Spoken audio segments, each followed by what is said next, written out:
Hey fam, welcome back. Here's the update about the diesel shortage. I want you guys to pay attention to this article. I'm going to put some of the readings here or here. Just make sure you pay attention to this article. It will also be linked in the pinned comment down below. So check this out. It say the world's most crucial fuel heads for shortage, touching everything.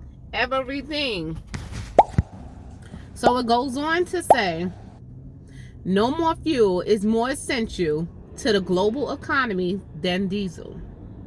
It powers trucks, buses, ships, and trains. It drives machinery for construction, manufacturing, and farming. It's burned for heating homes, and with the high price of natural gas, in some places it's also being used to even generate power. So they're saying that diesel overall is on the verge of practically running out. I don't know how true it is. I just read the articles and give you guys the information that's provided in the articles. You take what you take from it, you believe what you want to believe from it, and you run with that. Of course, just like, everyone else. I'm over here doing this and it's right here, right?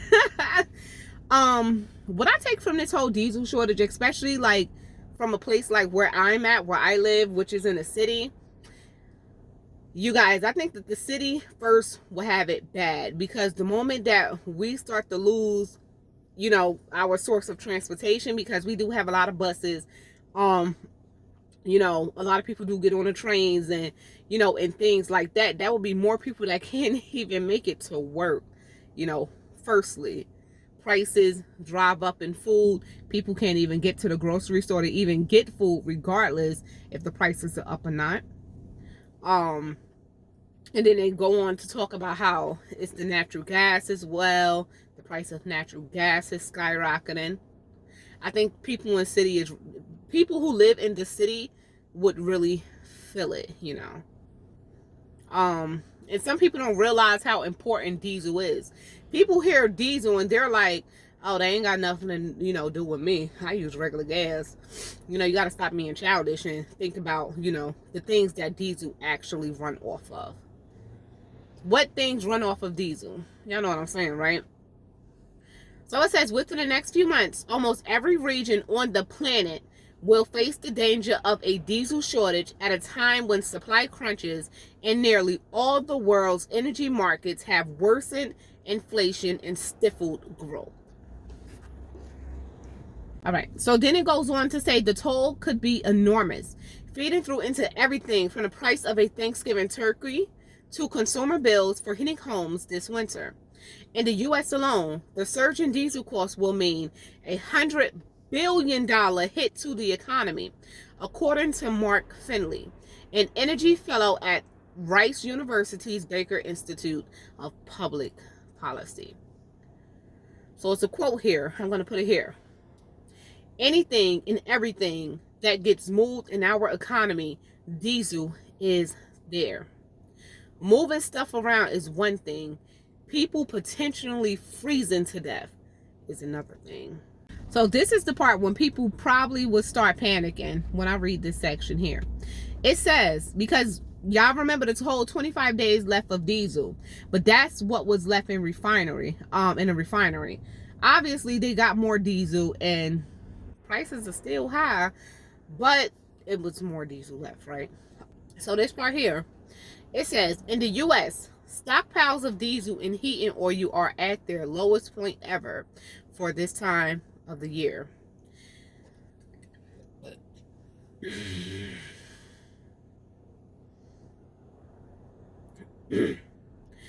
In data going back 4 dates, Northwest Europe is also facing a lower buffer.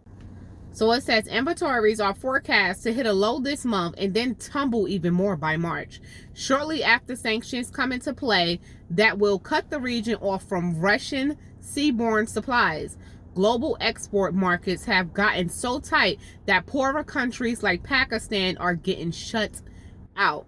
So it's certainly the biggest diesel crisis that I have ever seen, Darlow said. The former chief executive officer of the Italian oil refiner, Sarah Spa, who spent almost 40 years in the industry. So out of 40 years, this is the worst diesel shortage that this man have ever seen. That should say something, right? So it says diesel in the spot market of New York Harbor, a key benchmark, is up roughly 50% this year. I'm waiting for the kids, y'all.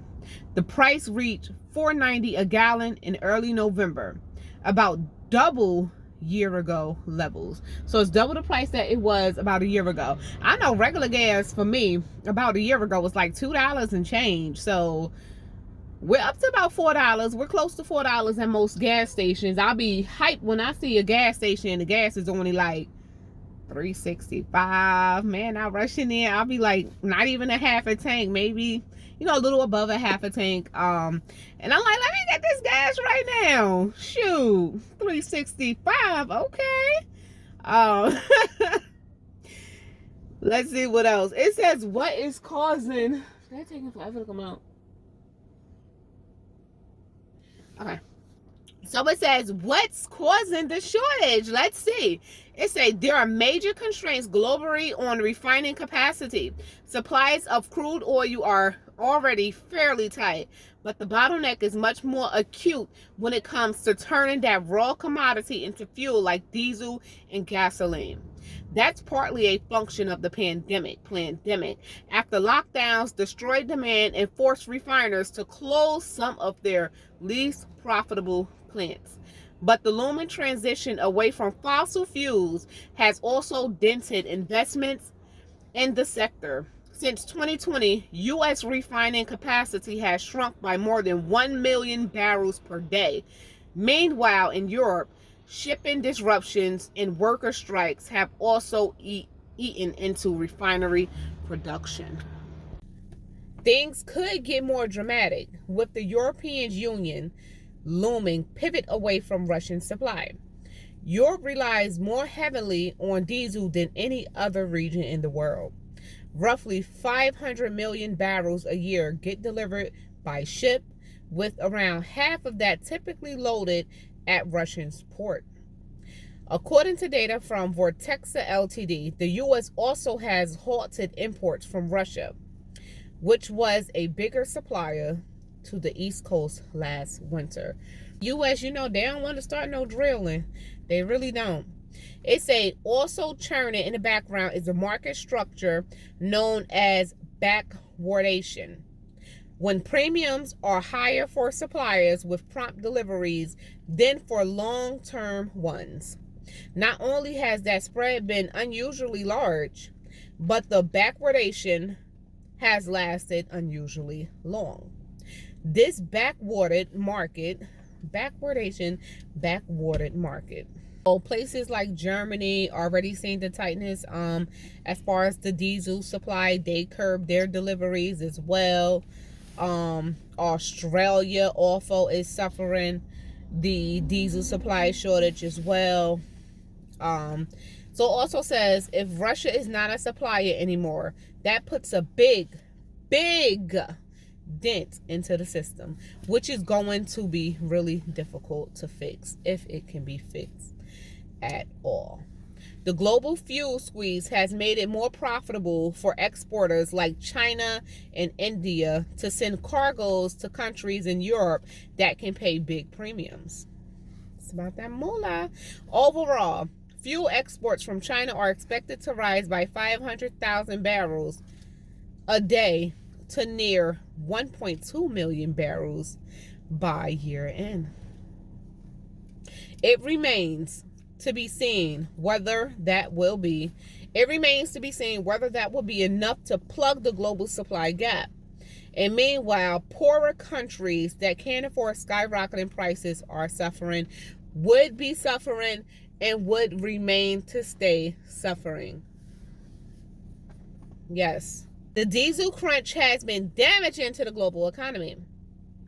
Resolving the diesel tightness ultimately needs new refining capacity. So what would happen if diesel actually runs out? I think the world will go into, you know, I honestly think so. Is this part of the plan as well? Let me know what you all think. Like I said, the article would be in a pinned comment down below, so check that out when you guys have the time, or if you're interested in checking it out. I'm going to leave this right here where it's at. This is Shauna. I'm checking out from Moments with Us. Make sure you all stay prepped, stay blessed, and stay safe, as these prices finna be rising up even more. Happy holidays. If you're new here, please go ahead and consider subscribing. And if you've been here before, thank you for coming back. I truly appreciate all of you. You guys, this is serious. Stock up, stock up, stock up. Everything that's happening right now and all of this stuff being put out is definitely a warning to take heed on and stock up, you guys. I don't see it getting any better anytime soon. If it do get better, as usually, like I said, stay prepped, stay blessed, stay safe, and remain beautiful queens and kings. Until next video, I'ma see y'all next time. Peace.